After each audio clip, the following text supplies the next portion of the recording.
Hi hello good evening. నేను మీ పటేల్ భాష నాయక్. మనం ఇప్పుడు మెయిన్గా చర్చించాల్సింది ఏంటంటే పత్తి నాటి దాదాపు 10 నుంచి 15 రోజులు కావస్తుంది. ప్రతి ఒక్క రైతు సోదరులు 15 రోజుల తర్వాత మనం పత్తిలో మొదటి స్ప్రే అయితే చేసుకోవాలి. మొదటి స్ప్రే ఏ మందు చేయాలి అనే దాని గురించి మనం మాట్లాడుతున్నాము.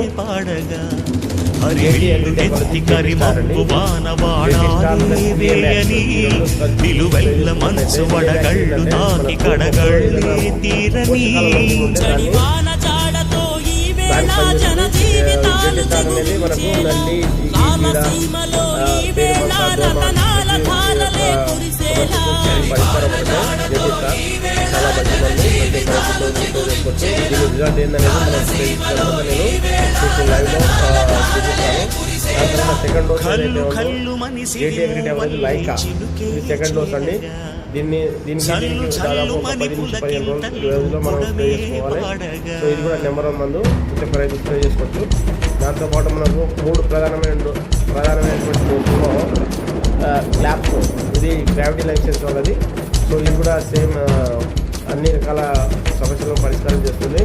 దాదాపు ఈ 3 స్ప్రేలు మనము చూపించే విధంగా స్ప్రే చేసుకుంటే దాదాపు 12 నుంచి 15 క్వింటాల పత్తి దిగుబడి అనేది వస్తుంది పక్క. సో ఇది మనము ఇప్పట్లో స్టాక్ ఆల్రెడీ అవైలబుల్ ఉంది. ప్రతి ఒక్క రైతు